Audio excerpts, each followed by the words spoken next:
From roommates to co-hosts, this is the Backcheck with Brendan Azoff and Stefen Rosner, your go-to destination for New York hockey and NHL news. And now it's time to drop the puck.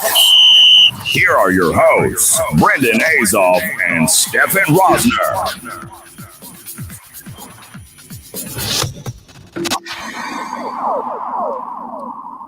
Are you proud of me that I waited for the beat to drop? We are back, Stefen, Brendan, Stefen, and the Backcheck. Look at this. We have a new name, new backdrops. We got new banners. I can touch it now. It's crazy over here. We're going nuts. We're excited for this episode. I mean, holy God, what a game last night. But before we get into that, Stefen, how are you doing, buddy? Happy New Year. Let's get it going. I'm doing great, man. You look fresh as always. And yeah, last night's game, Team USA, I mean, our Canadian supporters, don't get me wrong, I would take a 7-game series of what we saw last night any day of the week. I would too. And it really hit home when I think it was Dave Starman that said, wow, this is the first game of this tournament where you realize there are no fans in the building, right? Because that building would have been buzzing. We would have had Canadian people screaming at the ice, booing every time they didn't shoot. We would have had the small contingent of American fans that were screaming that, oh my God. And then at the end of the game, did you catch on the blue line when they were dropping F-bombs? Because they couldn't believe it. They could not believe that they had won that game. They were underdogs up the wazoo, and they still pulled it out. Underdogs. That's the American dream, baby. But the funniest thing ever was... believe in miracles? Nah, it seriously was. And obviously, you look at Team Canada, and they were so good, but you couldn't tell if they got better during the tournament because they just outmatched every opponent they played. Yeah. Team USA had to battle every time they played. Battle. I mean, that takes a toll, yes, but also teaches them how to learn how to play. And they played a phenomenal game last night. But the funniest thing ever was they brought the garbage bag, not the garbage bag, the bin. Garbage can out. So I know everyone's going to get mad about that. They were doing that from the start, and it was a momentum thing. Yes, of course, they did it to shed some hate on Canada, like, hey, we just beat you. But at the same time, it was an unbelievable game. Spencer Knight, 34 saves, shutout? Something like that. Unreal. He made some huge saves in big moments. Huge. He was outstanding last night. And Trevor Zegras won tournament MVP, was outstanding the whole tournament. He set the USA record for the most points in a World Juniors career, and I think it was 5 less games than Jeremy Roenick, which is just absurd. So, I mean, wow. First of all, I'm sitting there in the third period. I look at my father and I go, I'm ready for the NHL to come back. I'm this hype over a World Juniors game right now. Fire up Rangers Islanders on opening night. Let me run through a brick wall. I am ready to go. Do not talk to me on January 14th because I'm going to be your worst enemy. Yeah, like we talked about before, January, the next day is going to be tough for one of us, unless they tie. But you can't tie, so it's going to be rough for one of us. But you go back to this game, and first off, Zegras is from Bedford, New York. That's Westchester. That's not far from us, from you. So they had a local kid, Kaliev, too. He's from Staten Island, but he apparently didn't play there. He just was born there. And then you had the goalie, Knight, from Connecticut. So, I mean, this is local as local tri-state area, and they put on a performance. But, talking about the goalies, Knight. Don't forget Faranucci's from Jersey, too. Yeah, Faranucci's from Jersey. But you look at Knight and Levi, both Florida Panther prospects. And we just spoke about Bobrovsky. He's on a 7-year, $70 million deal. Had an awful year last year, one of his worst, probably his worst career year in the NHL. You have 2 young guys like this. So Florida has I don't want to say good problem or a bad problem. I'm really not sure, because if Bobrovsky does bad again, fans can take a breath back and look and go, okay, we're set for the future. One of these 2 guys is going to be great. We spoke about it, how, Levi played with a great team in front of him, like an amazing draft picks, first-round picks up the wazoo. And Team USA's goalie Knight, not as good a talent. Obviously, they're all very talented, but we thought he played strong. We'll take his play over Levi until we see Levi against NHL players and whatnot. But if Bobrovsky has another bad year, confidence the Florida should have, and he has the replacements there. Listen, I was in love with that game last night. I thought it was competitive the whole entire time. Yes, USA shut them out, but there was never a moment where you thought that Canada wasn't going to score, right? Canada had the puck. The majority of that third period was putting a lot of pressure on. But before we get any further into all this, we have to mention that we have Doug Smith coming on this show at 6:30. Yes, sir. We got the man, the myth, the legend that is Doug Smith coming on. the movie Goon, which everybody in the hockey community has seen. We had Tyler Sagan and Michael Del Zotto in the sequel. That's how big this got in the hockey community. The man who that's based off of is coming on this show at 6:30. Do not miss that, because let me tell you something. It's going to be a crazy interview. He was on a couple of minutes before the show started. He looks dapper. He's ready to go. So we're excited for that. And, I mean, from Big Doug to Big Z. Yeah, well, Zdeno Chara is no longer a Bruin, which is ridiculous because he thought he would end his career there. He joins the Capitals on a one-year deal, $795,000. But I look at him in a Boston uniform. This guy does not look like he should be playing hockey. His knees are above my head. It just looks awkward. Yes, it worked out, but now you're making me look at him in a Capitals jersey, and no, it's just not right. It's the same thing as Lundqvist, but I think different because it's Chara. The guy's massive. He stands out in a room, let alone now he stands out wearing a Capital. It's not right. It's not right, Brendan. No, it's not. We got a question from Twitter, I think. What's your expectation for this NHL season? It's going to be a good one. I think it's going to be great. I think that with the way the divisions are set up, it's going to be ultra competitive. And I wouldn't be surprised if there's multiple divisions that playoff race comes down to that final 2 or 3 games. And I wouldn't be surprised if those final 2 or 3 games are being played between the team in the 4 and the 5 seed.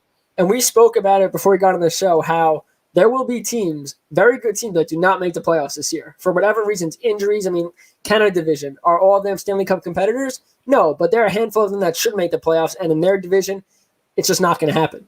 Yeah, it's not. I mean, there's a lot of good teams that will miss. We're going to dive into some of this because I think we're going to have a little animosity towards each other after we talk about the Islanders. But, I mean, let's keep it on an even keel right now. Let's keep with the news. We also have Pierre-Luc Dubois, and he signed a 2-year, $10 million contract. But at the same time, he also said, let me get out of Columbus right now. I don't want to be here anymore. See, that's interesting. Obviously, he signed a deal because, he had to get back on the ice, and then he wants to go. Montreal is one of those teams that I think that he would be a great fit in.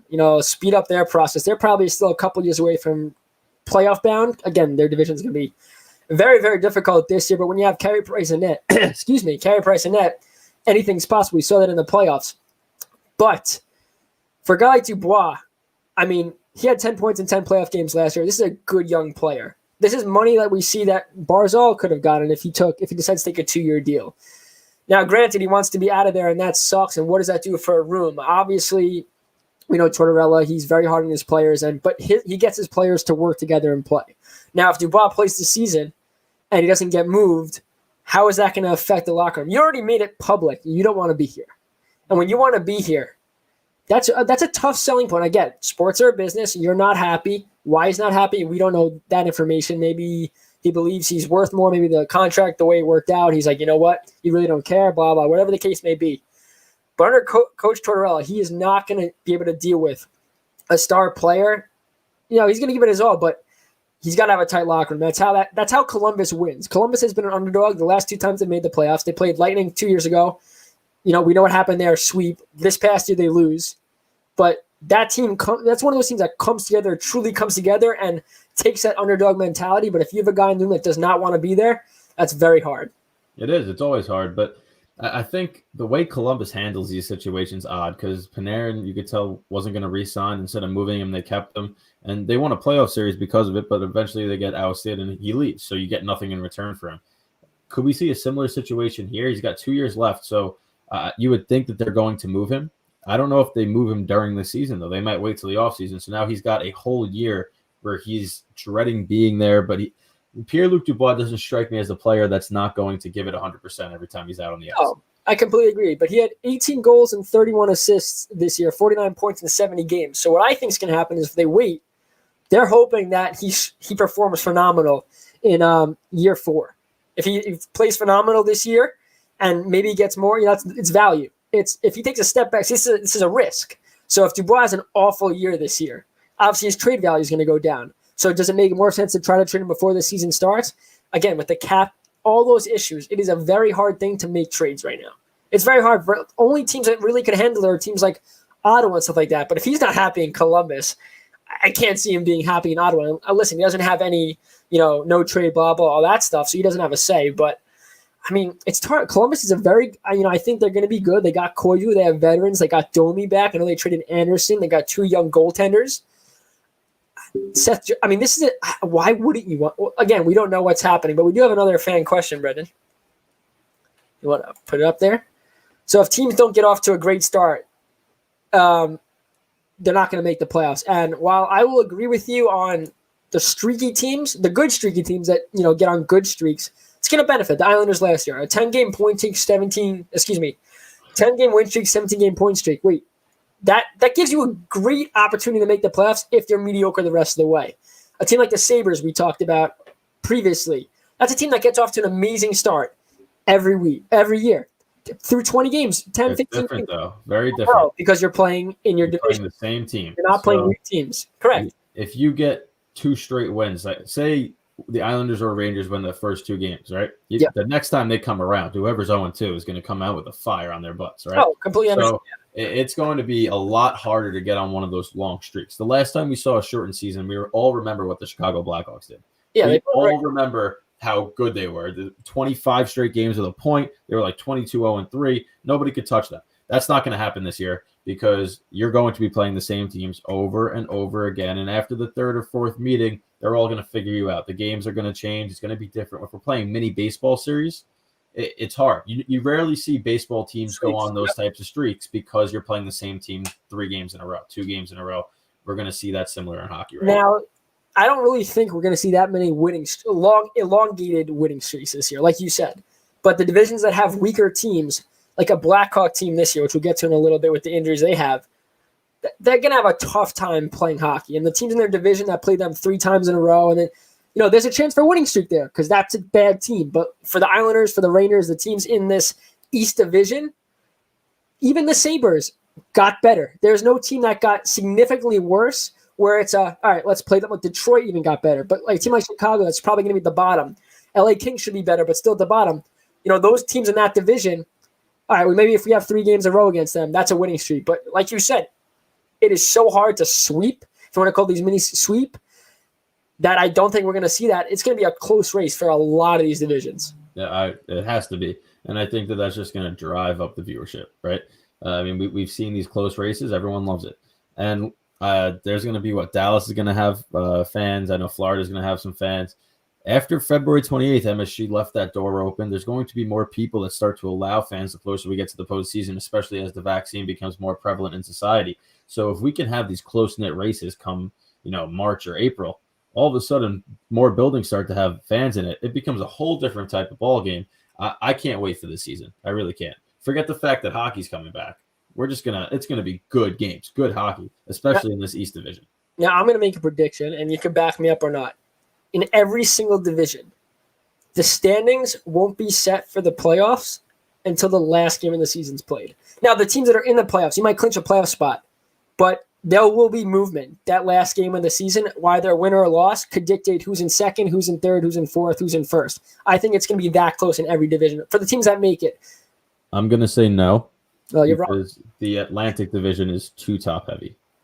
Top-heavy is fine, but again, there's nobody in that division that's going to be that close where it's going to change last minute.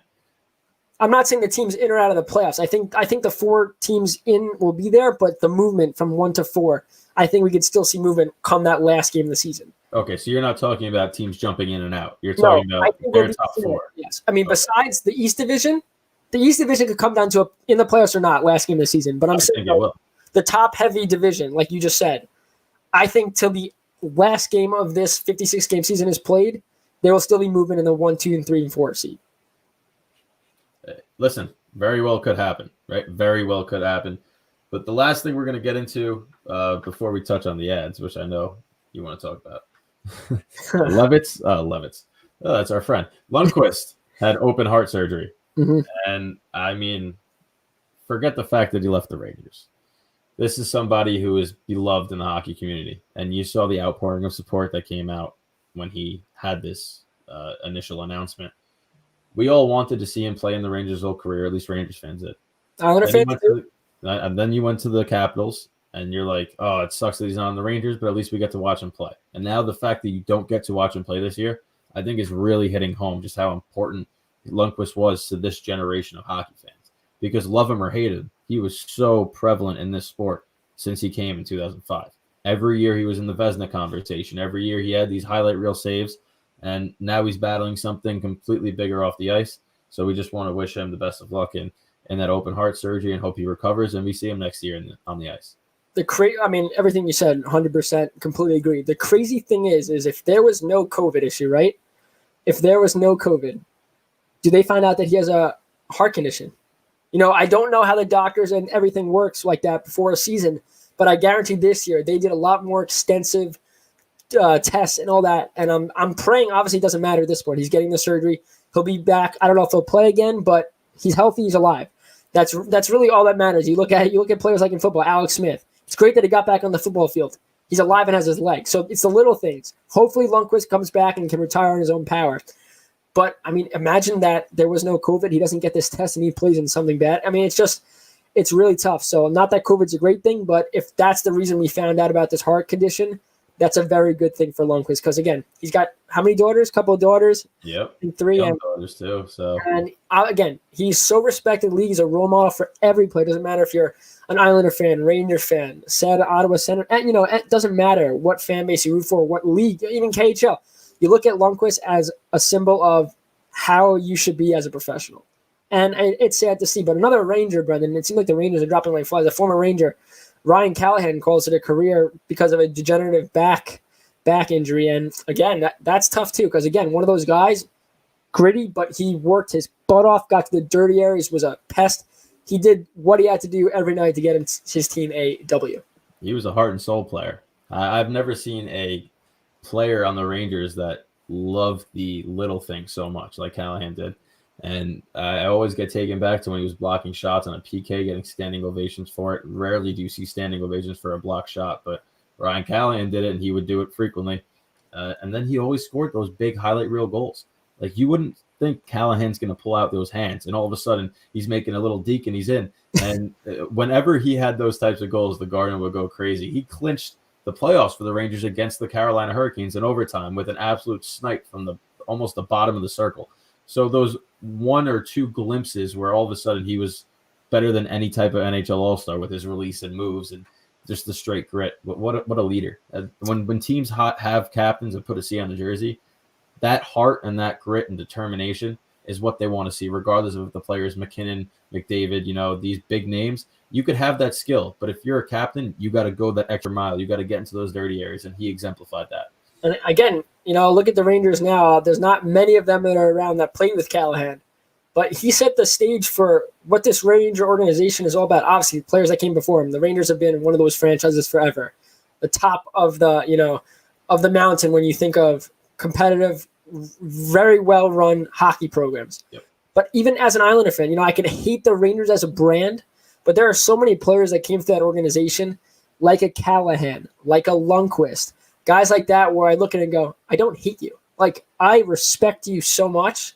And a guy like Callahan, that was part of our childhood. I watched him, dismantle the Islanders and watch him bring Ranger teams. It sucked, but I was envious of him because he was just that good. And there's a lot of the Rangers that, I like their game. I like that Panarin's an unreal talent. As a whole, I hate the Rangers, like as a franchise, as a label. But you've had some great players come through that organization.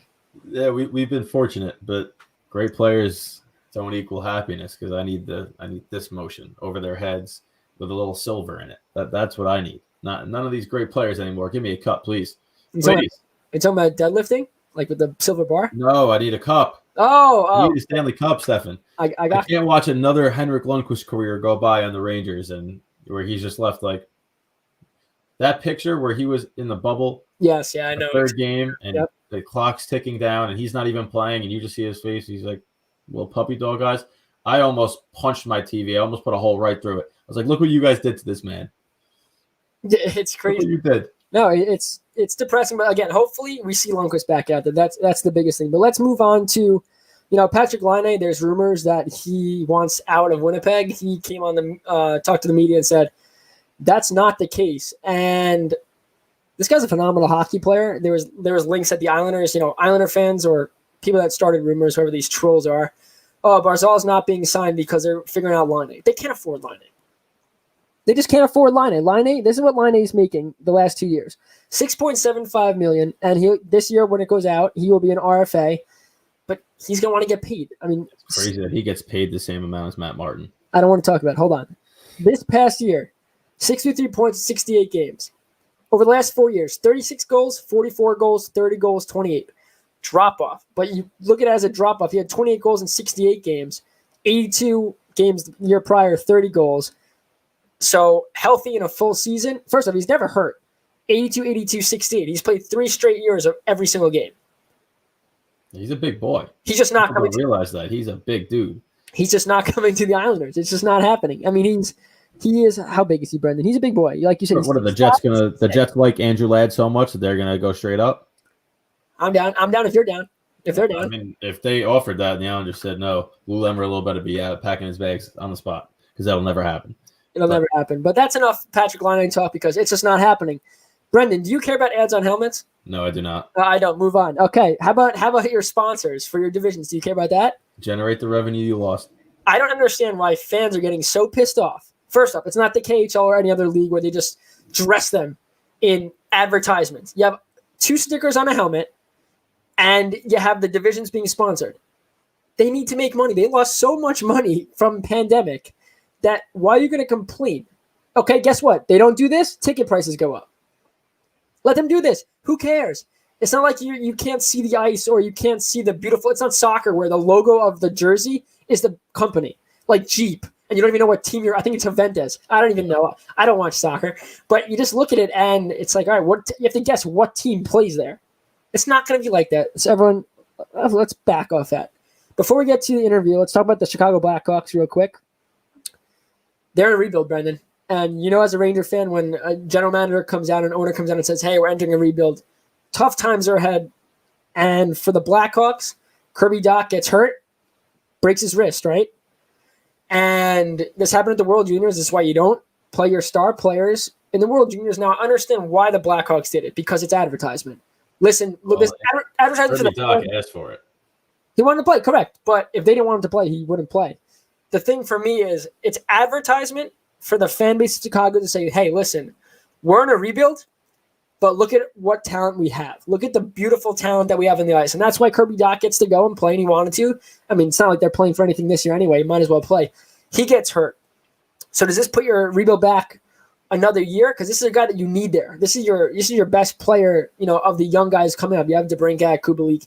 Great team. But to make things worse, the captain who's going to not be around for the entirety of the rebuild, you wouldn't think, but he's still the leader in the locker room, pushing these young guys. He's going to be there in every win, every loss. He's out with an undisclosed injury, and there is no timetable for his return. Not an injury. Well, they don't know what it is. It's an illness. Excuse me, yes, illness. The doctors are trying to figure it out. I mean, it sounds like mono. It sounds like mono, or I mean, it honestly sounds like onset type. It could be cancer. Like, I really hope it's not. But whenever you hear of somebody getting fatigued and doctors don't know what it is and they're searching, I feel like that is one of the few diagnoses. And I really hope it's not, because really I'm knocking on wood right now thinking about it. But I mean, we wish him all the best too. It's crazy how many illnesses can affect the NHL. We saw with the Blackhawks, just Stu Bickle. No, not Stu Bickle, Brian Bickle. That's when he went to Carolina. Correct. Yeah, he was off the Blackhawks, but it was a former Blackhawk affected by the illness he had. And that was an emotional moment when he scored on that penalty shot. And then that was crazy. Oof. What about Brian Boyle with the cancer, comes back, scores on hockey night. Cancer. Yeah, cancer night. And come on, man. Like, it's too many situations like that in the league. So honestly, I hope it's nothing. Maybe it is just mono and he can come back at full strength. But there's no reason to rush him back if Doc's missing the whole year. There's no reason, because they're not competing. Listen, when the Blackhawks, made the playoffs last year, had no business. I'm not going to say they have no netminders, but they have netminders that haven't proven themselves at the NHL level, and it's going to be a very Subban's your starter, I would have to think. Yikes. So, it's just, he played well with Vegas in limited time, but when his first NHL game, he got lit up. Like, I would have quit hockey, but, I'm not making money. So, I have a game tonight, Brendan, by the way, at 8:30. But I hope you get sniped. I got sniped last game. I'm guaranteed it'll happen again. So, yeah, it's going to be tough. Broken in that. You would have thought. And off the bar every single shot. 2 shots I saw from his first practice. One at the bar, one off his chest. I don't want to talk about that yet. Can we talk about that after the interview? He's a bust. He's not a bust. We're not having this conversation. He's just God. I'm sweating, Brendan. He's not a bust. And you know what? Fine. You know what? He could be.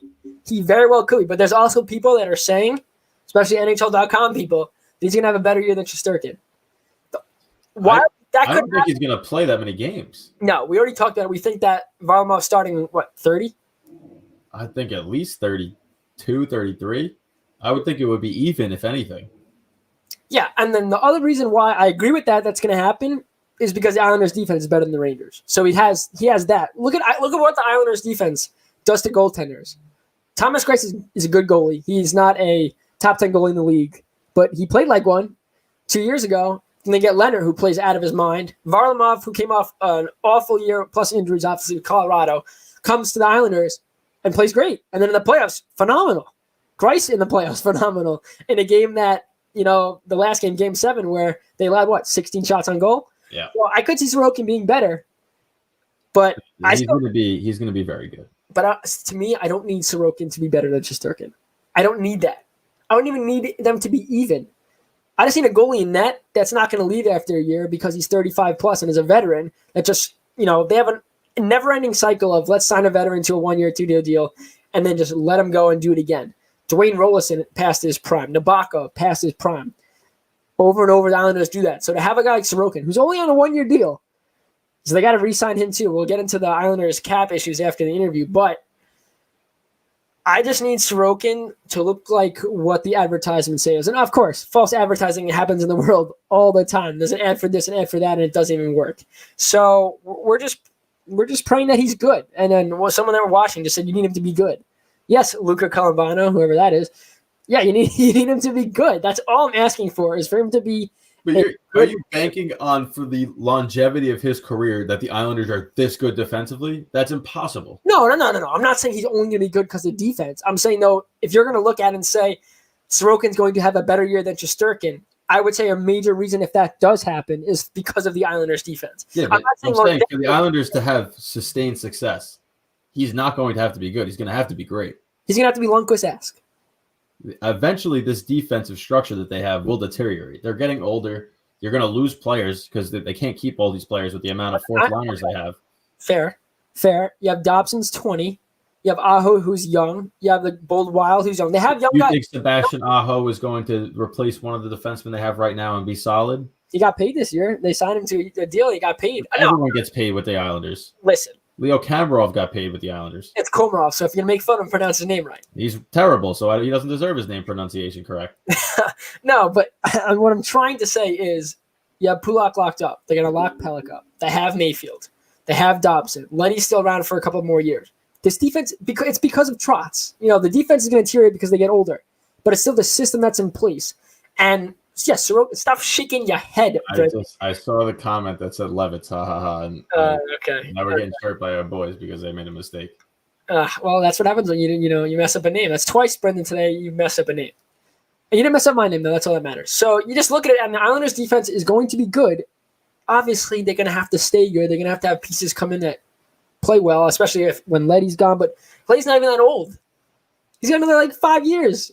6 years playing in the NHL. I hope he stays another 5 years with the Islanders. Well, he's under contract. What does he have, 3 more years? It's something like that. I don't know. Everyone has 3 years left on that team. They're a dumpster fire. All right, are we getting to this now then, or we're just going to wait till after the interview? Our interview's in 1 minute. Oh, okay. So we'll wait. But after this interview, we will dive into Rangers, Islanders news. Brendan wants to come at me some more, and I'll take it like I usually do. I'm a doormat. On the chin. What? On the chin. You're going to take it right on the chin. Chin, head. I already have so many concussions from pucks. So, it is. But, let's set the stage for Doug Smith. Obviously, the Goon movies. Very well done. And, I never would have known it was based on a true story until we met Doug Smith and we got to talk to him. What a guy. He's going to be hysterical. It's going to be a very fun interview. We're just waiting to pop up. But there's something called the Mustache Classic, the No Shave November for a great cause. We'll get into that. We'll be asking him some true and false question as well about the movie. And it'll be a fun time. I'm excited for it. I just want to hear the stories of his playing days too, because we all saw the movie, and I'm going to guess it's not like the movie entirely, but his role was to, kick the crap out of people a little bit. So I'm very interested to see what that was like for him. I'm interested to see what his takes are on the current NHL situation and how that's all going. But we're going to get into that in about 30 seconds after this small commercial break brought to you by our sponsors at Alternate. Hey everybody, it's Brendan here. Do you have old jerseys? What about old hockey equipment? Rather than throw these items out, our friends over at Alternate would love to have them. This nonprofit converts jerseys into reusable face masks, the same face mask the New York Rangers wore in the bubble this past postseason. The old equipment you donate will be given to less fortunate children throughout the state. It doesn't matter what team you root for. Let's all come together to make a difference and grow the sport of hockey. To learn more, head to alternate.com. That's alternate.com.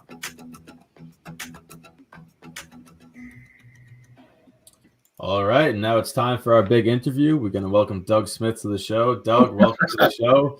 Pleasure having you on. Big interview. Come on. Big interview. For us, this is a huge interview. We're a little starstruck right now. Well, I appreciate the opportunity, guys. I really do.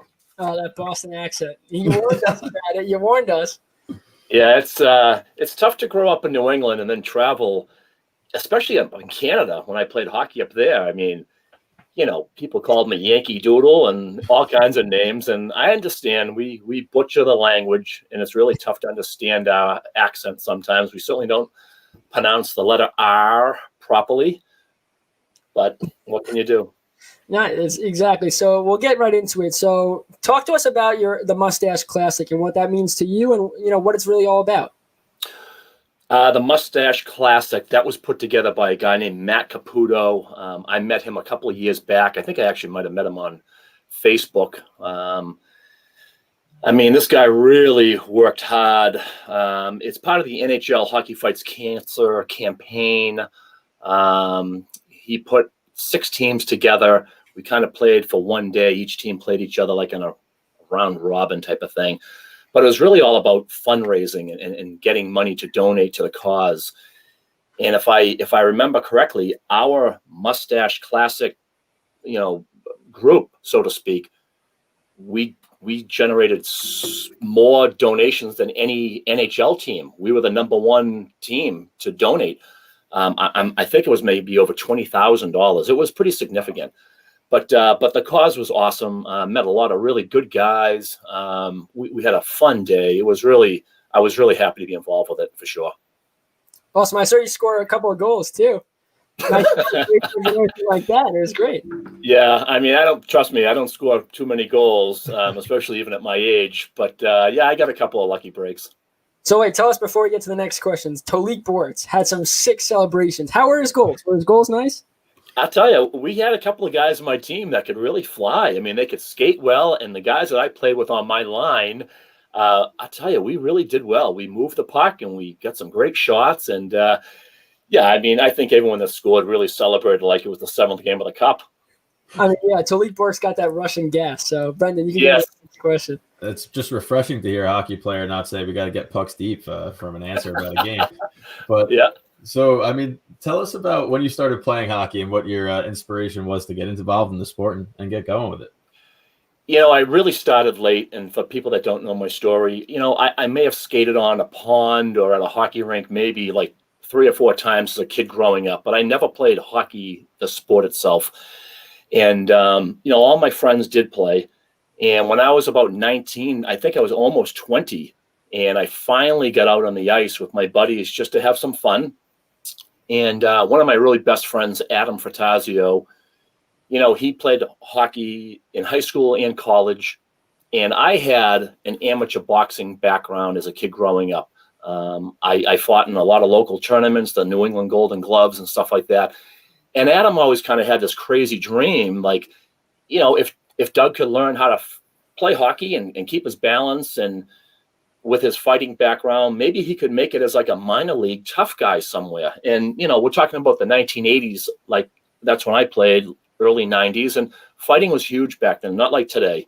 And, a guy like me who could barely get around on skates, but was willing to drop the gloves, protect his teammates, I could get a job somewhere. So, it kind of came through more of Adam's dream to he pushed me that way, and I really absorbed it, and I ran with it, and we worked hard for probably less than 3 years, because I didn't play my first organized hockey game until I was just about 22 years old. And then I was in a pro camp when I was 23. So But we're 22 right now, and that's crazy. I thought I started ice hockey late. I started ice hockey in 8th grade. I was right. 18. That's wild. Do you have one of your favorite memories of playing hockey? Like your best memory when it comes to mind? I have to be honest. I had so many incredible moments for being places where I should never have been. They are all special, and I know that's kind of cliche to say, but I mean, if I have to draw one out of my hat, to play in the American Hockey League, which is the second best hockey league in the world, whereas just a few years earlier I was skating on a pond. I mean, that has to be one of my most, incredible memories I'll ever have. What's your most memorable fight? Because we have to ask about this. I'll show you this right here. Oh. This is my book. This is Goon. And that picture right there, black eye and everything. Beautiful, beautiful black eye, is from my one game that I got in the American Hockey League. And I played against a guy named Frank the Animal Bialois. Now, today we're friends. He's a great guy. But he gave me an opportunity to drop the gloves and make a name for myself. Now, obviously, you can tell by the picture, I didn't win the fight. But for me, it didn't matter, because it was a glorious moment, because I got to be in a league, like I said, that I didn't belong in. And I got to fight a guy who was at the time considered to be the heavyweight champion of the American Hockey League. In fact, he had played a number of games up in NHL for the Toronto Maple Leafs. So I fought a legitimate guy. I didn't just pick some young kid who was inexperienced. I mean, I took the king. And like I said, even though I lost, and it is what it is, you're not going to win every fight, but just to be there for that moment, like I said, that's an incredible memory for me. Did you have a lot of respect for him going into that game? Like, you knew, okay, if I'm going to fight someone, it's probably going to be him? Or was it more of, all right, I have to beat the crap out of this guy if I fight him? They had 3 particular tough guys on that team that I played against. One guy's name was Ryan Vandenbush, who had a very long NHL career. And I knew that if I could just get to go against one of those guys, my call up, so to speak, would have been worthy. And it was Bialois who gave me the shot. So, we have the book and the movie. How did this all come about? Adam Fantazio, who I mentioned earlier, is a kid that I grew up with in my neighborhood. Adam was like my backbone. Like I said earlier, he got me on the ice. He got me rolling. And I would talk to Adam all the time when I was away playing somewhere. I'd call him every night after a game, and I would tell him who I fought, what happened. And after a year or two, Adam said, we really should write a book about all your stories, because minor league hockey and the hockey enforcer lifestyle, people, the fans, the teams that have guys like that on the bench, they really appreciate what you guys do. And so Adam was the one that really put the book together. And he was able to get it published through a publishing company. And it really took off. It really had a huge following that it was just, we never expected the turnout that we got.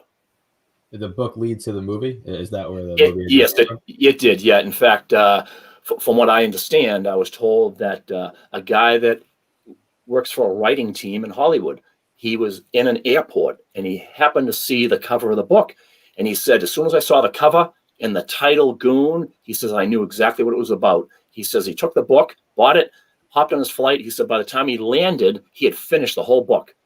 And when he got off the plane, he said, I contacted my writing team. And I said, we need to write some kind of a script about hockey enforcers because they've been such a huge part of the game. So, which obviously, rolled into the Goon movie. So they used my book as a background.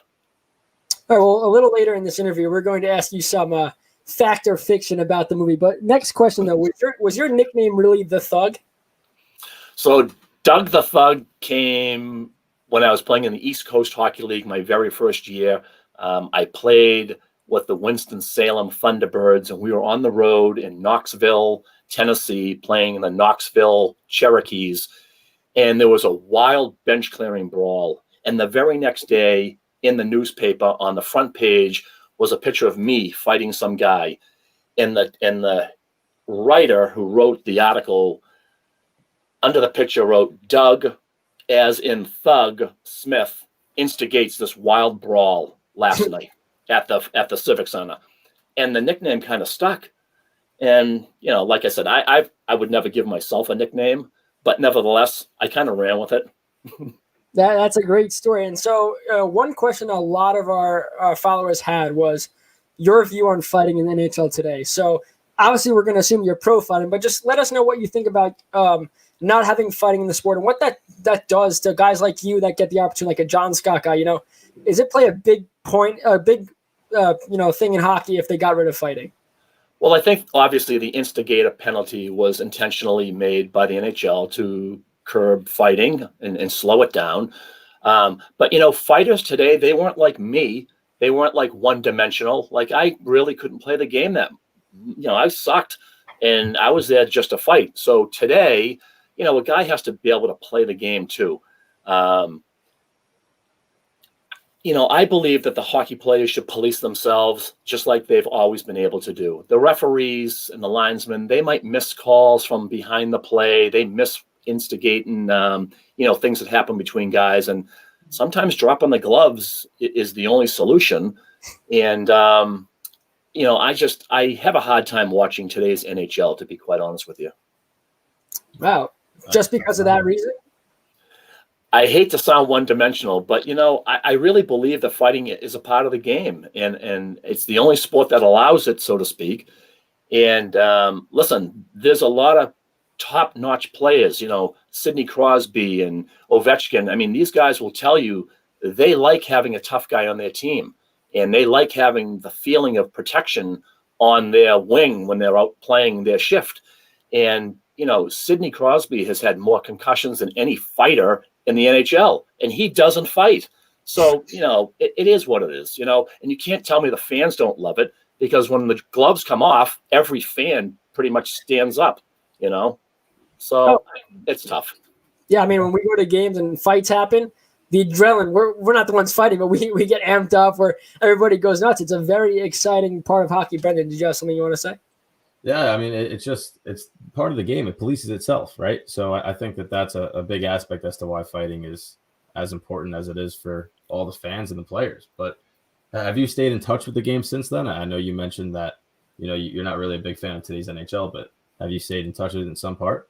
I do. I'm involved. I do a lot of charity work. I'm fortunate to still have a lot of friends in the game, whether it's people with management and stuff like that, or just ex-players. And I feel grateful for that. Believe me, I feel very fortunate. All right, so we're going to get into our true or false, fact or fiction here.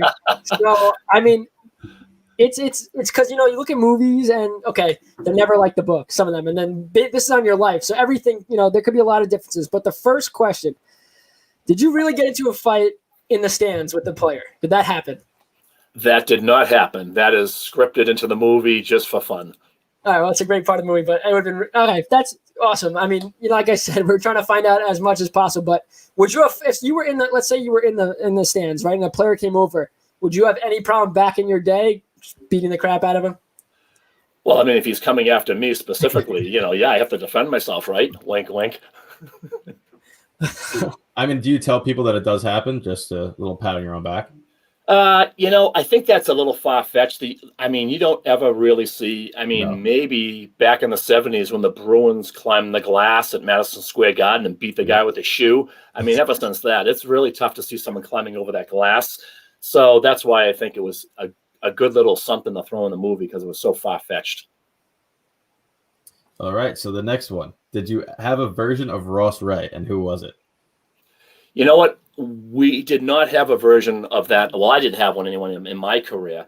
And he was basically a character that was scripted into the movie. He wasn't intended to portray anybody. Okay. I had a few guys that I had fought 6, 7, 8 times. But if there's such thing as a healthy rivalry, that's what I had. There was no hate. We each had the same job to do. Everyone's trying to climb the ladder to get out of the league that you're in to maybe get up to the next league. And so there was, Ross Ray, like I said, he was just a made-up character from script. So I know you spoke about getting, called up to the AHL, but did you ever get called up to protect a star player? Was that the reason? Well, I think most times that I did get called up to whether it was the IHL, which is now defunct, or the American League, it was to help protect somebody on that team.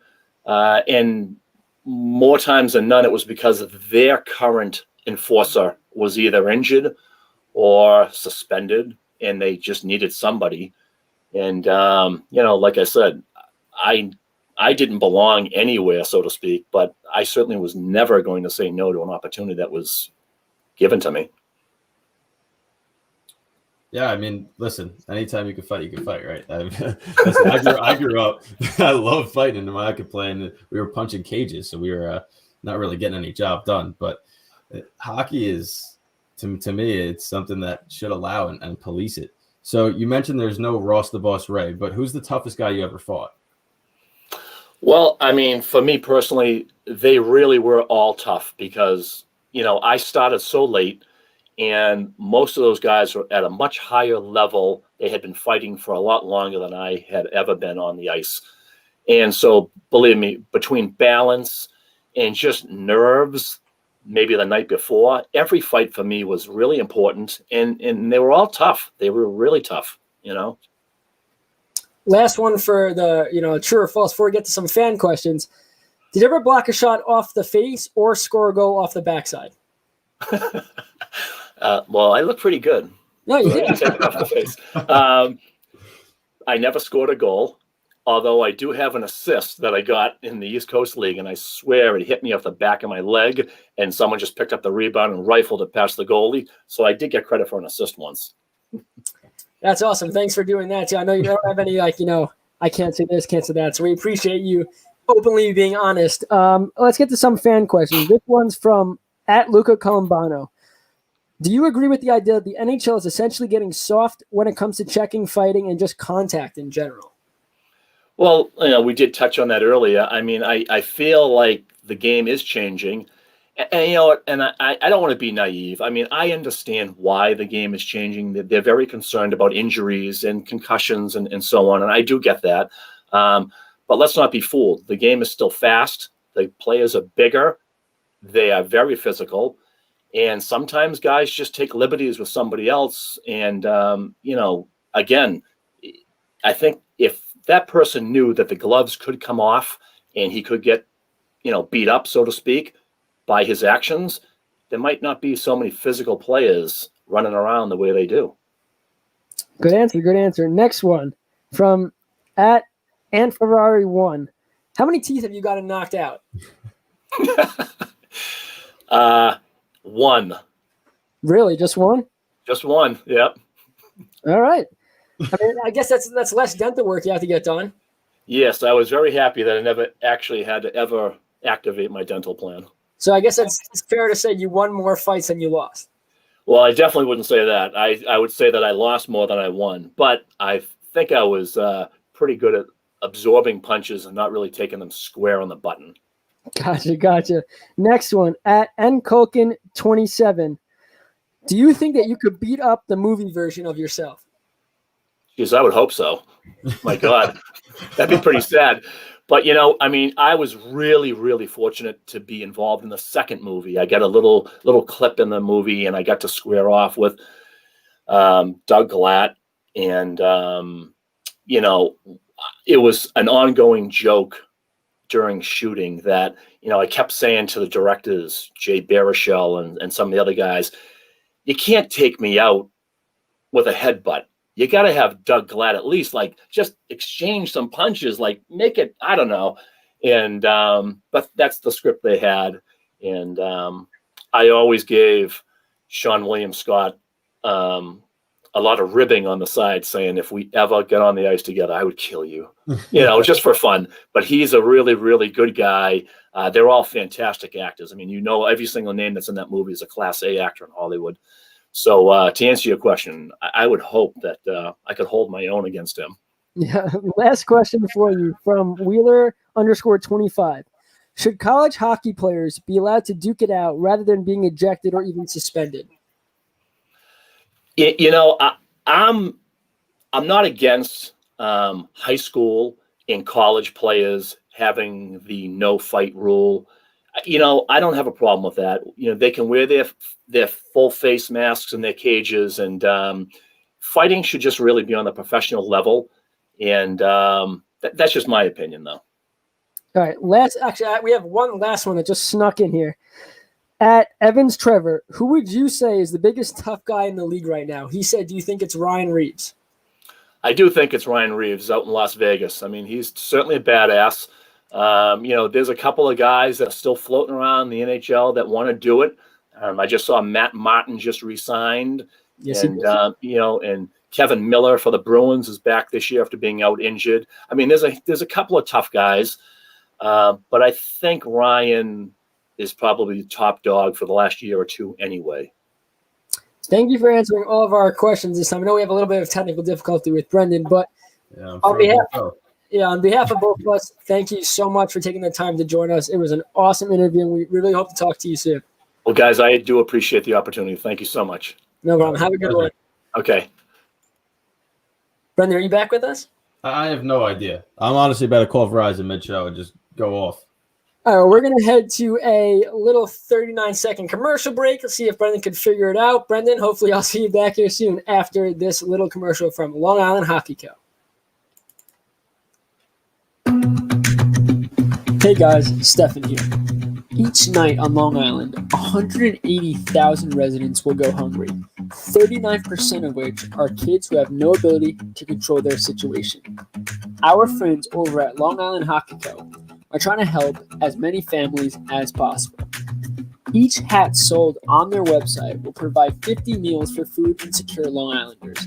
Head to longislandhockeyco.com and let's help the people in our community. All right, Brendan, you back or no? I mean, can you hear me? Oh, now I can hear you and see you. Look at that. I have to do one thing first, though. I got to switch us because I like being on the right side. I know, Brendan, you couldn't see, but we definitely heard you speak. And, everything was clear on that end. What an awesome interview. Oh, what a great guy. I mean, just the fact that he was willing to come on and participate like that and had no, qualms with letting everything out, right? I mean, the movie portrays him as this absolutely unbeatable guy. And even he goes, I lost my fair share of fights. But he goes to show you just how tough these enforcers really are, right? Because at the end of the day, no matter how much they're swinging on each other, they still have that mutual respect where they're going to tap each other on the backside after and say, way to go, it's a good tilt. And it's just cool to see. And it's cool to, get his viewpoints on fighting in the NHL today. But also, he said he lost more fights than he won. Some of the stuff in the movie wasn't, realistic, which, again, that's Hollywood for you. But the fact that this is a kid at 22, played in his first rink, got on the first rink, actual rink, at 22 years old, went on to do what he did, it speaks volumes for, how hard it is to play in those leagues. It is so difficult for someone who's played when they were starting off at 3 years old and growing up and playing, how hard it is to make it into a league. And yes, it's fighting. He wasn't a skilled player, got an assist once, but he worked hard to do what he did. And it is awesome to see that come to life in the movie. But also, look at him. His face is great now. He doesn't have lasting marks. He's got his one tooth. You're telling me one tooth. Listen, I would have lost a lot more teeth. I'm surprised. Not even from fighting. You're playing ice hockey with no shield. Not even a stick or a puck come up. But he said he struggled to skate, so falling on the ice even at times. And when we saw in the movie, and I quite frankly thought that wasn't realistic. Okay, he just got on the ice for the first time, was wobbling. You saw him get better and better, but he must have faced so much adversity too, and trash talking to him, you having this league. And pretty much all he had to say was, I will knock you the F out. Yep. One sentence, I will knock you out. I mean, that's basically it. So what a great interview. I heard it all. So I'm happy I heard it all. I'm so pissed off that I was lagging in and out like that because I really wanted to ask and participate more. But, I'm just glad that that went, as good as it did. And a lot of good answers. So it sounds like Goon, the movie, is a lot more fiction than fact. But the fact that he lived that type of life, that's crazy. I mean, imagine we're going into the league. You don't think you're able to play in it, and You're fighting to make a living. And all of a sudden you wind up in one AHL game fighting a guy who's fought NHLers, knocked everybody out. And he stands up after and takes a picture with his black eye, like a mark of, I did it, solidarity. And then all of a sudden it winds up on a book cover and he's a movie star. Well, that's what it was. He's like he said in his answer. Yeah, I didn't win this fight. But I fought in the AHL. Like, I don't think people understand. Like, we can't understand how cool of a moment that is. Like, we're never going to play in the NHL or the AHL. But we know when people make it to the NHL, the emotion during the draft. You're playing your first, scoring goals in any level, the emotion. He got to fight in the AHL. He didn't care if he got knocked out. He gets to say he did that, and job well done, Doug Smith. Thank you so much for coming on. Mustache Classic 2, what you guys did to raise money. Job well done, and we hope to get him on maybe on our late night show, Scratch House, or even again on an episode of this. So let's move on, though, to, he mentioned Matt Martin. Let's get to some hometown hockey, Brendan. Let's kick it off with the Islanders. So the Islanders are doing what they do best, and they love their fourth liners. So another fourth liner gets a ludicrous contract. You told me $1.5 million over 1 year. I would say, okay, fine, a little steep. 4 years, Stefan. What are they doing?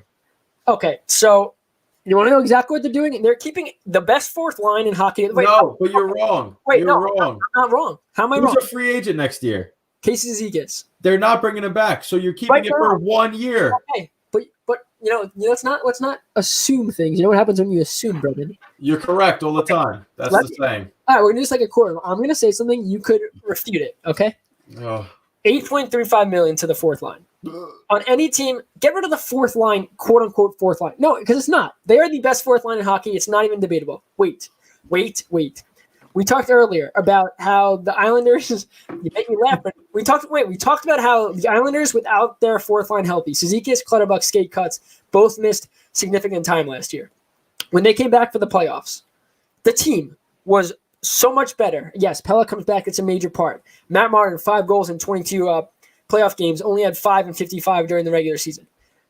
You are keeping a fourth line together, but also a guy like Matt Martin. Let's say you have these young guys, Wallstrom and Bellows make the team, or Timashov. Young guys make the team, even Dobson. There's less fighting. Matt Martin's dropped the glove less times. You need someone that's going to defend them if things happen, big hits, all that stuff. But Matt Martin, he picks his battles. He's responsible. They have Ross Johnson, which is why a lot of fans are questioning this. If you have Ross Johnson, why 4 years? I feel like is that the biggest problem you have with this deal, the 4 years? No, that's the only problem I have. Okay. Listen, Matt Martin, I like Matt Martin. I like his game, right? I like the physicality. He's going to lead the league in hits. He's going to do his job. $1.5 million for him for a fourth liner is a little steep. But for Matt Martin and what he does for the Islanders, it's fine.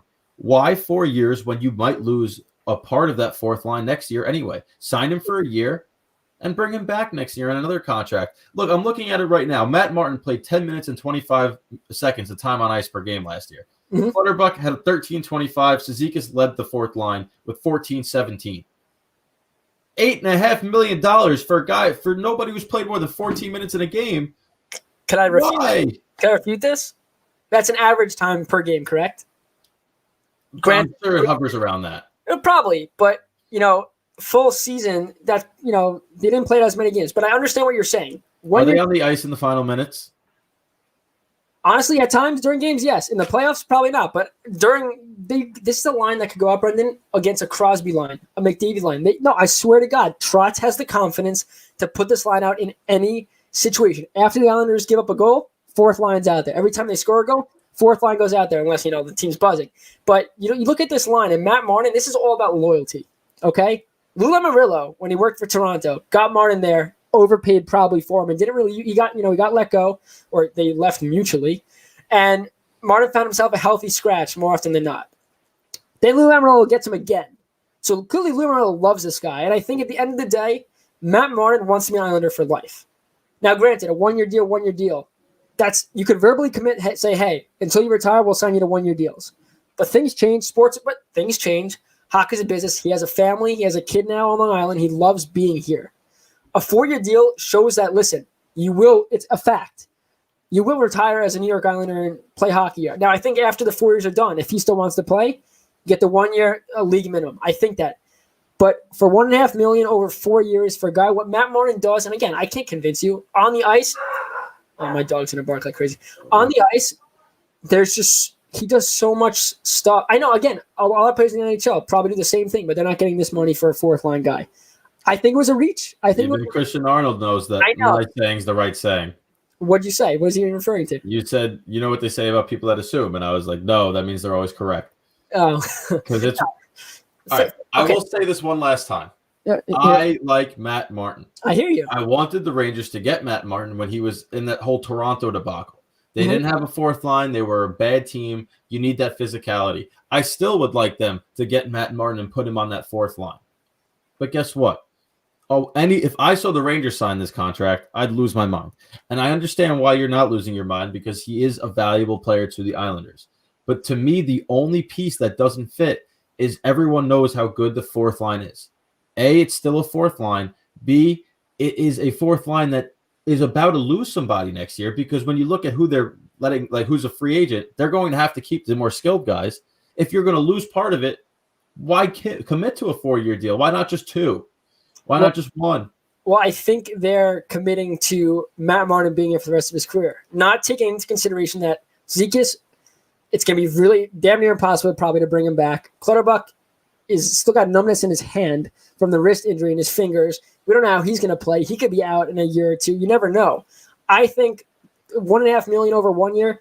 It doesn't. To me, it doesn't matter. It's $1.5 million. We're not talking about him getting $5 million a year. It's not a player like that where, that's what it is. But I think $1.5 million a year is a very minimal issue. And I know the Islanders have cap issues, but $1.5 million is not getting you a elite sniper. Yes, there's other contracts on the Islanders like Ladd, like Komarov. Even Lee's contract, we'll see if it's worth it, that are the more bigger problem. And I think the reason that Barzal hasn't signed yet is why a lot more fans are angry about this Matt Martin deal. If everything was great, and cap was, no one is going to complain. But the fact that they're quote-unquote focused more on Matt Martin than Barzal is why people are getting pissed. But Can I ask one question? No, but you're going to do it anyway. They paid him $1.5 million. Yes. What's the one thing the Islanders are missing? Scores. Duclair got 1.7. Yes, but again, you Matt Martin. don't think Duclair would have been better? Johnston could have taken his spot. I understand, but again, it's legit loyalty. That's what it is. What he's done to the Islanders franchise when he left and realized that wasn't a fit, and that's not his fault. He took the more money. At that time in his career, he had to take that contract. He comes back again. It's loyalty. He'll remain an Islander for the rest of his career. And again, if Barzal was signed and everything was handy-dandy, no one's complaining about this. Yeah, we got my dad chime in who says he met Matt Martin. He loves being in NY and he likes the rivalry with the Islanders. Listen, in a perfect world, right? Likes the rivalry with the Rangers. Learn how to read, man. Come on. Yeah, okay. It's my rivalries with the Islanders. Yeah. In a perfect world, Leo Komarov doesn't get signed, right? And now you can keep Martin, and you could have brought in Duclair. Well, Komarov wasn't signed. He was already on the team. No, I'm saying when they initially signed him. Oh, yes. In a perfect world, they don't bring in that contract. If they do, It's a 1 year smaller.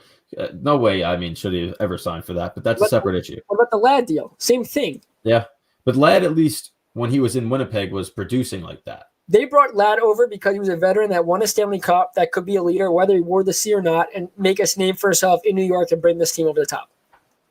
Obviously, it has not worked out like that at all. I just think that I'm happy Matt Martin's back, and maybe I'm blinded because I'm an Islander fan, and I just love what I've seen from him over the years he's played for the Islanders. It's tough because what you're saying is completely correct. Why not a 1 year deal? I just think Martin said, listen, I've done X, Y, and Z for this franchise for a long time. I give it my all. I want the sure thing that I will be able to retire as an Islander. And if Lou Lamoriello could do that for $1.5 million, that I feel like that had to be done. That's what your player wanted, and he's earned it. He's earned the respect that he's got it. He's one of the most feared players of the NHL, so maybe he just went up to Lou Lamoriello and said, give me that 4-year contract. And then Lamoriello called Doug Smith and said, okay, we'll do it. Okay, so this is the one question I want to ask you, not related to this. Fine. When does the Barzal deal get done? Okay, well, what are we, a week till the season begins? To me, if it doesn't come this week, by the end of this week, there is a serious problem. Yes, Barzal is practicing, but in a shortened season with a shortened training camp, new guys, it's the same system, but you have new players on the team. This is where you build chemistry. I mean, you saw today, Bavillier had 2 goals. That blind of Bavillier, Bailey, and Nelson seems to already be clicking, which is great. But now you don't have Barzal playing on that top line, and he's the most talented on that line. Lee's there. He'll score his goals. Eberle, we know what happened in the playoffs with Eberle. I kind of think Barzal needs to be here right now to make sure that line's great, because at times last year, second line was better than the first line on a lot of nights. And I think that this year, if the Islanders want to do good in this division, everybody has to be geared up and ready to go when the puck drops January 14th. So I'd be very surprised if this goes into the weekend. And if it does, it's not good at all. And Barry Trotz spoke and said, listen, I have a job to do to get these players ready. We have to make do with what we have. But the fact is, if Barzal doesn't sign, he's not playing. And for a guy like that, that's terrible. And for the fan base, and obviously he's not thinking about that, I don't think. Obviously he should be focused on the money side. He wants to get paid. Look like Pierre-Luc Dubois. Get a contract like that. Play. I mean, if I'm Barzal, don't you want to be inching to play? Like, have you been waiting for camp to begin so you can get back out there with your friends and boys? But Villiers has been talking to him every day, he said, or every other day about it. They all said confidently he'll be back. Now, granted, they have to say that probably because they can't, they don't know the information.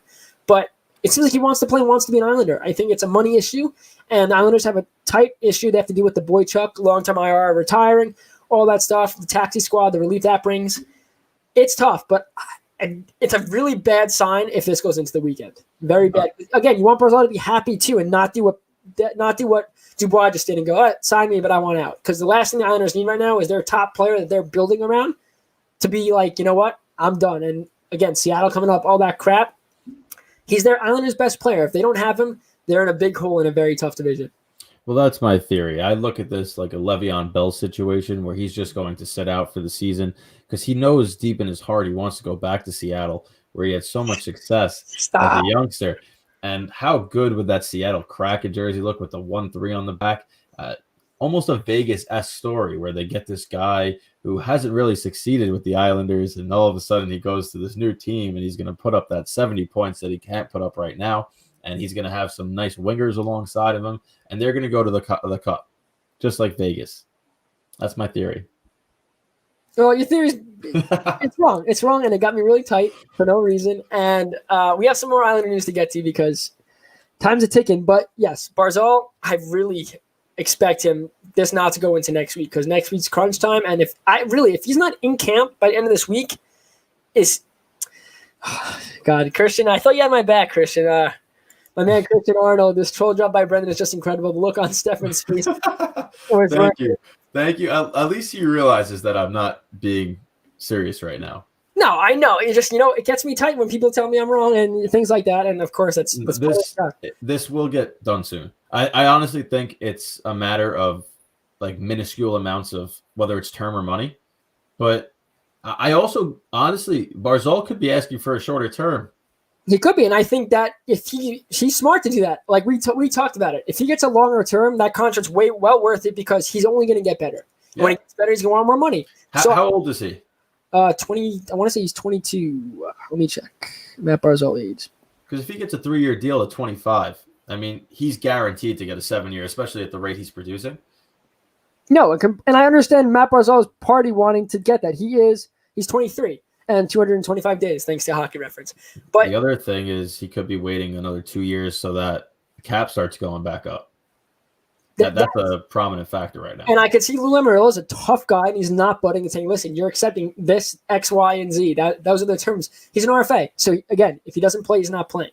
I mean, he doesn't sign, he's not playing. Again, he's got to be happy. They have to find a way to make him happy while this happens. Because an unhappy Matt Barzal is not what the Islanders need. Again, it goes back to this is a different year. This division is going to be so hard to make the playoffs, let alone win a division. And you need your best player because if the Islanders don't have him, someone today, forgot which reporter said it, that Pajot is going to be that guy that takes the spot if he's not ready. I almost threw up. On my computer because that just can't happen. If it was the playoff, that would be great. What do you mean? The Pajot in the playoffs is unreal. Oh, yes, but the fact that you'd move Pajot, well, granted Pajot would play well, probably. You just can't have Matt Barzal sitting out. But let's get to a little more Islanders news. Sorokin looks good. He looks good. He looks, every time he makes a little mistake here and there, Mitch Korn's over there telling him stuff. But what I saw right away from the limited views I saw from Christian Arnold, I'll give you a shout out there, Christian, on Twitter is he's aggressive. He's quick and he tracks the puck. Yes, granted, the shots he's facing now are not hard shots. It's just getting him used to it. But the new ice, he looks like he cuts his angles off greatly, and we haven't seen him have to like sprawl and make that many saves. And for a goalie athletic as that, you want to see that. That's great. But as a goalie, you never want to see that. You want to see a guy that controls his rebounds. If they're sprawling, it's desperation. But other times, it's lack of position. If you're off by a couple of inches, you might have to sprawl to make a sick glove save. Whereas you come to that puck, you're square. So what I saw was a confident guy. Coming out and being aggressive shows confidence. Cutting out that angle, I think that they had a scrimmage today, played well, didn't play a whole lot of minutes. Obviously, they split with Schneider and all that. He did get beat. He got beat on the first Bavilier goal from the middle of the circle. It's okay. He's not going to be perfect this year. Right? With Josh Sturkin, what happened in his, what was it called? The Valley games when they play? What's the tournament they play? Traverse City? Oh, Traverse City. Yeah, he got lit up. Terrible. He looked terrible. Lit up. So I think Sorokin, we'll see how it moves on as camp goes on with the, quick shots, all that kind of stuff. But he looks confident. He looks good. The last thing I will say about the Islanders is Martin, like we said, but Green and Schneider have all agreed to deals. We don't know the money-wise for Schneider and Green. And the last thing is Trotz made a statement that this team is a Stanley Cup competitor, and he's not worried about the scoring questions, but he's more focused on winning. And for the Islanders, we saw defense played a major role. In the regular season, without their defense, they wouldn't make the playoffs. And again, the season ended; they wouldn't have made it anyway. But in the playoffs, their offense came alive, but their defense was phenomenal. And they faced a tough Lightning team that, even with a score like a Hoffman, they're not winning that series. So, all in all, Brendan, what's your take on that sentence? On the sentence? Yeah, by Trotz. You're wrong. Well, I think you're wrong, but I don't understand. Okay, we had this conversation, and we don't have that much time, but we had this conversation that the Islanders are a Stanley Cup competitor. Now, granted, do I think they're going to win a cup? No, there are too many teams that have a leg up. But I think the Islanders' defense, which is ranked 9th this season, will be better with Pelech back. Again, not one player. One player does not dictate hockey. That's basketball. But Pelech being back, you have a unit. Dobson takes it. Dobson got better as the season went on. He takes a big step with the loss of Taves and Boychuk. You have Green back. When was the last time Dobson played a game? He played a game in the playoffs. Okay. He's young, right? It's the same fear I have right now with the young players that are coming into the Rangers camp. Like, when was the last time Lafreniere played a game? This hiatus is huge from the last college or junior season to now. Like, Keandre Miller left Wisconsin to come and get ready for Rangers camp. In a normal year, he goes to camp, same time he starts college, winds up in the AHL, develops. Now he's been off this whole time. I'm sure the Rangers are looking at him saying, I wish you stayed in college.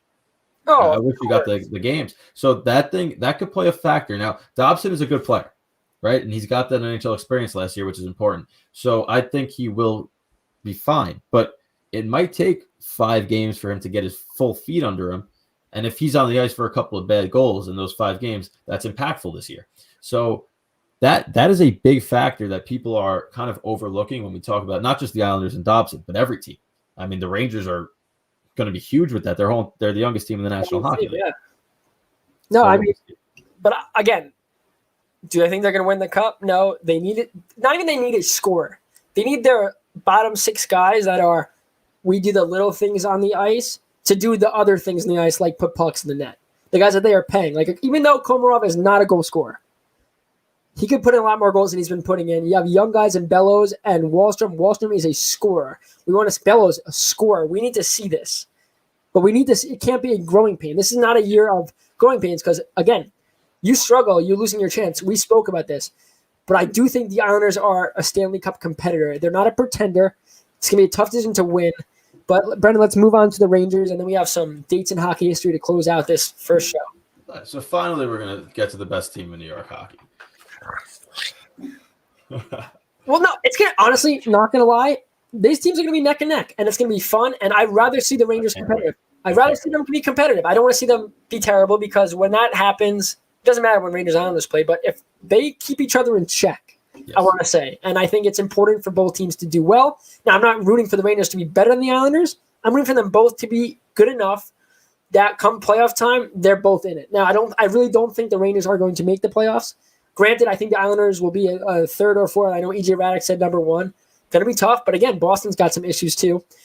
It's going to be tough, but the Rangers have a big question mark because they could be very, very good or very bad. I But I said the Rangers are going to miss the playoffs. I'm very honest when it comes to that. I said the Islanders are going to make it. The Rangers are going to miss it. The one thing I will say is that they're loaded with talent. Yes. This is a team that is not looking to make the playoffs in a 56-game season. They're looking to make it starting next year and beyond that once all these young kids are playing. They're the youngest team in the NHL coming into this year at 25 years old, and that's without Nils Lundqvist and Vitaly Kravtsov and all the rest of these prospects that are coming. Come next year, that age might be younger. I'm not good at averages, and I'm not good at math, so I know that some players get older. If they're younger, yeah, okay, so a year up and year down, it would cancel. Yeah, I can't do it off the top of my head. I barely could pass PEMDAS or whatever that was, so we're not going to get into that. But this is a very young team. Yes. And playing 8 games against each of these division rivals for Lafreniere, for Kakko, for Edel, all these young kids, for Shesterkin in goal, is going to be huge come next season when they now see these guys are familiar. It's going to be huge. But getting to the important stuff, Mika Zibanejad's day-to-day, probably COVID-related, not that he has COVID, but because of the European travel and quarantine, he came in late. David Quinn says he expects him back before opening night and hopefully sooner than that. Panarin missed today, but he's coming back tomorrow as well, so nothing serious there. Kreider on the opening day of camp praised Lafreniere. Obviously, everyone's going to praise the number 1 overall pick, but he said his level of maturity, not just on the ice, but off of it as well, and how physical he is and strong in his skates, he doesn't usually see in an 18-year-old. And I think that was evident in last year's World Juniors. Clearly.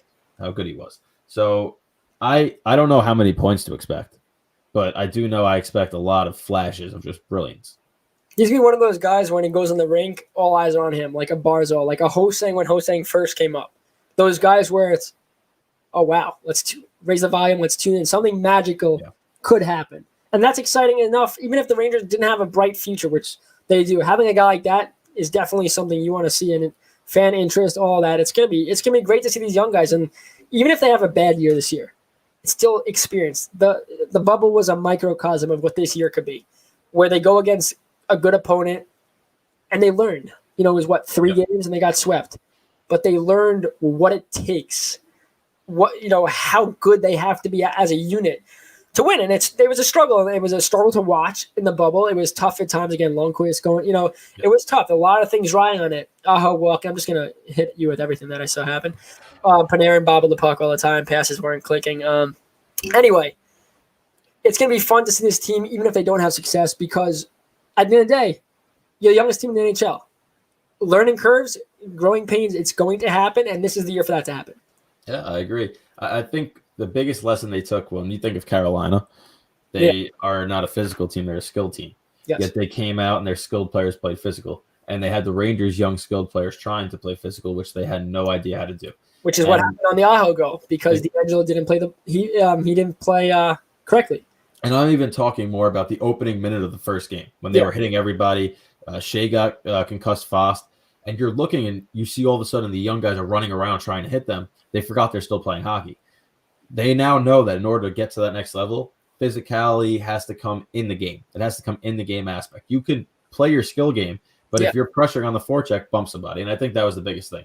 But Kaapo Kakko, who did look good in that series, has looked amazing so far on camp. Everything you read online is talking about how he looks phenomenal in Panarin's wing, which is to be expected. But today Panarin missed. He still scored, and apparently it was a beautiful bar-down goal on Shesterkin. So if he comes out like a bat out of hell, I'm on the line with Panarin. Oh, man. I'm telling you, I think that this is the year where you see the difference in between him and Hughes. I was going to say, you think Kakko has a better year? I think Kakko. Well, in all fairness to Hughes, he's not playing with Panarin. No. But many people do not get the opportunity, and Strome got a nice deal because of his points are great because, yes, Strome's a great player, don't get me wrong. He's not the player. He would not have that kind of a year if it wasn't for Panarin. Kakko came into his first season after playing World Juniors, U18s, and a Finnish Elite League, and then he came to play in the NHL. Now he's rested. He realizes that he can use his size because he's not a small kid. He can use his size to get his shot off. And after about 50 games into the season last year, he realized, okay, I can shoot the puck now. Like, it's not going to look selfish if I just start ripping it towards the net. So I expect a much better year. I think he had 22 points last year. I expect over 30 this year in 56 games. So that's a big improvement, a big jump in point per game. And last but not least, Shesterkin 1A, Georgiev 1B. It's interesting that they didn't name a number one, but I think we all know who's getting that opening night start. The number one. I mean, yeah, we could talk about that real quick. But again, as we get closer, next week's show, Sunday show, Varlamov starting game one. If it's Sorokin, I will be very, very shocked. And I think it's got to be Shesterkin for the Rangers. And yes, this is going to be a year where you're going to need tandems. You're going to need them because, less games, just more games. I don't know if it's not going to be as spread out as usual. So I think there'll be back-to-backs, all that fun stuff. And I think it's smart, though, for Shesterkin and Georgiev to get work right off the bat. It's not like, okay, Shesterkin, go out there and play the first four. You want both your goalies ready, and they have to get into a groove quicker than they would have to. Now, I know Rangers fans are going to be angry at me for saying this, but what you just said is why I think he might not start opening night. Shesterkin? Yes, because if Varlamov starts opening night for the Islanders, I say start Georgiev. That's the play Shesterkin. Georgiev's numbers against the Islanders are phenomenal. Good. Phenomenal, yes. So give that, and then give us what we all want. We all want to see Sorokin and Shesterkin. That's a good call, Brendan. I'm proud of you. That's a good one because I really we want to see it. You know it's going to happen at least once. That's the thing. Though. It's not like they're only going to play now and that's it. That's very true. And I know that what's exactly going to happen is that Shesterkin will start game one, and Varlamov will start game one, and then Sorokin will start game two, and Georgiev will start game two, and everyone's going to be teased. We're going to get tickled with it. But you're still going to see them both on the ice, times during warm-ups and blah blah. The last 2 years, I've seen the Rangers start against Western Conference teams. I believe I'm correct. I know they started against St. Louis. It's not the same, right? It's a great starting point because you get the other side. But now you're jumping right into gear with the Islanders. Can you look how hyped we are? The players, once you get on there, and it's going to be weird not seeing a Rangers-Islanders game with fans. But come on, you got to think that atmosphere is going to be crazy on the ice. The atmosphere is going to be crazy, and because of the mics and everything, how much chirps you're going to hear? Yeah. That's why Matt Monin's back, by the way, because he has one of the best chirps ever. But I'm not going to repeat it because it's not it's not appropriate at this time. But Brendan, to close out the show, we got some dates in hockey history, and we've had such great luck with these, and these are very good. So I'll kick it off. January 6th, 1973, Tony Esposito, Chicago Blackhawks, recorded his 35th career shutout on January 6th, 1973. He recorded 15 shutouts, and he still holds NHL record for most shutouts for a rookie goaltender. He is known as Tony O because of his record. Tony Esposito is a member of the NHL Hockey Hall of Fame. Thank you. We knew that. Is that good? Oh yeah, that's in a time like that in 1973 when goalies were just, hey, go out there and we don't have any coaching for you. You know what? Put these pads on, hold this glove. Yeah, I know you don't really want to feel comfortable holding the stick in your right hand, but you're going to do it anyway. Oh, and no helmets or minimal helmets. Go for it. You got this. Shutouts did not happen, Brendan. That's true. Very, very good point. On this date in 1980, the Philadelphia Flyers scored twice in the third period to defeat the Buffalo Sabres 4-2 at the Memorial Auditorium, extending their NHL record undefeated streak to 35 games. This is the fourth straight show we've had a streak like this. 25 wins and 10 ties. Bill Barber scores at 3:45 of the third period to give the Flyers a 3-2 lead, and Rick McLeish makes it a 4-2 lead with 5:13 remaining. 4 straight shows with these streaks. How many of these streaks are in NHL history? I kind of think the Flyers were at least another one. I think we talked. They were last week. Yeah, and by the way, Rick McLeish, I have no idea who that is. What a hockey name. Rick McLeish just sounds like a great hockey name. I feel like we should know who he is. Yeah, probably, but we'll move on. That's a long time ago. On this date in 1981, Islander fans, John Tonelli ties a New York Islanders record with 5 goals and a 6-3 victory against the Toronto Maple Leafs at Nassau Coliseum. Tonelli scores 1 in the first period, 1 in the second, and 3 times in the third. Mike Bossy, better known as a scorer than a playmaker, sets an Islanders record with 6 assists. No defensive system there. No, that was when it was just a run and gun style of hockey. A lot more stick checking that was allowed too. The good old days. Next one, Brennan. This one is really unique. I don't think we've had one like this before. January 6th, obviously, 1993. Wayne Gretzky makes a historic return after missing 38 games because of a herniated disc by playing in his 1,000th NHL game. Right off the bat, that's pretty cool. But Gretzky takes his first shift and 48 seconds into the Los Angeles Kings game against the Tampa Bay Lightning. The shift lasts 45 seconds, and he doesn't touch the puck. Is that the only shift in Gretzky's career he didn't touch the puck? He ends up with 1 assist in the Kings 6-3 loss. He didn't touch the puck. Yeah, I guess his teammates just said, F it. That was his day, his version of a Sunday skate, I guess. That's wow. Maybe, Brendan. We don't know. Maybe they're. Oh, no, that's right into the game though. So it wasn't a penalty kill situation or anything like that. Huh? That's crazy. I'm gonna guess they had a stern talking to after that. No, Gretzky's a great guy, and he probably. Do you think he cares? He probably doesn't even know that stat. He probably doesn't know that stat, but he does care about his goals. I know that because he told me. Oh, he told you? Yeah, when I was standing next to him, and he said, "Son, you know how you get this many people to want to take pictures of you?" And I said, "How?" He goes, "You got to score a lot of goals." Yeah, that's classic. You don't know that until you die. That's great. Brendan, last one. Rangers, January 6th, 2018. Henrik Lundqvist of the New York Rangers makes 37 saves through overtime and 3 in a shootout for a 5-4 win against the Arizona Coyotes at Gila River Arena. It's the 424th NHL win for Lundqvist, moving him past Hockey Hall of Famer Tony O for 8th place in league history. What a way to end it, because we talked about how he's missing this year, and let me tell I have not seen a run of goaltending that he had. 10 straight years of finishing in the top 6 in the Vezina, carrying a team. I mean, the Rangers had no business being as good as they were during his career. They shouldn't have made 2 conference finals, a Stanley Cup, 3 conference finals and a Stanley Cup technically, but it sucks. It really does suck, and again, we're thankful that he gets to, he's alive. At the end of the day, that's the most important thing. Everyone, we just want to thank you guys. We have a couple minutes, though. We rebranded.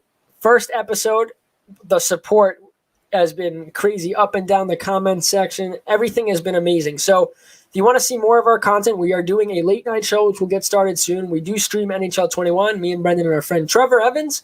We're all right. We're a solid club, but we're trying to get as much content out there as possible. You could follow us at Backcheck Pod on Facebook, Twitter, Instagram, all that fun stuff. And Brendan, YouTube. And we'll have the interview tomorrow posted on YouTube. We got to figure out the technical difficulties with Brendan just being frozen. I guess you were just in shock from the interview. I was so stunned that we had him on, and I think that it's going to be hysterical because we're going to have a little graphic up there, right? And you're just going to see you and him talking, and I'm just going to be in the corner like a robot. You're camera shy. I guess. I mean, I always thought I had a nice little face for camera, but I've been feeling shy recently, so I guess my technical difficulties played a part. Well, usually it's my technical difficulties, so it had to happen. But as you say, the show must go on. But brother, we haven't talked in a week, and this was great. I'm amped to do our next episode, and I'm ready for next week. So we have a show Sunday, pre-recorded, guys, and then Wednesday. And by the way, if you don't already, please like and subscribe to our show on Spotify or Apple or wherever you listen to your podcasts. That way, you're always getting refreshed because we are posting the Sunday show straight to the Spotify, Apples, and the podcast outlets. We're not doing a live show. The Wednesday's our live slot. And for the Rangers and Islanders opening night, we're going to do a little preview. That's going to be strictly on YouTube and social media, not a show. Because, we're not going to not talk about hockey. Rangers, Islanders, come on. And next week, first game of the NHL season begins. We'll set the stage for that. So thank you, everybody, for watching. We got a little clip sound to play with you as we leave. But again, thanks everybody for tuning in, and we'll see you guys again next week. The Backcheck is your one-stop shop for NHL news and all things Rangers and Islanders. Thanks for sticking with us for this edition of The Backcheck. Follow the show on social media at Backcheck Pod. Thanks, guys. Have a great night.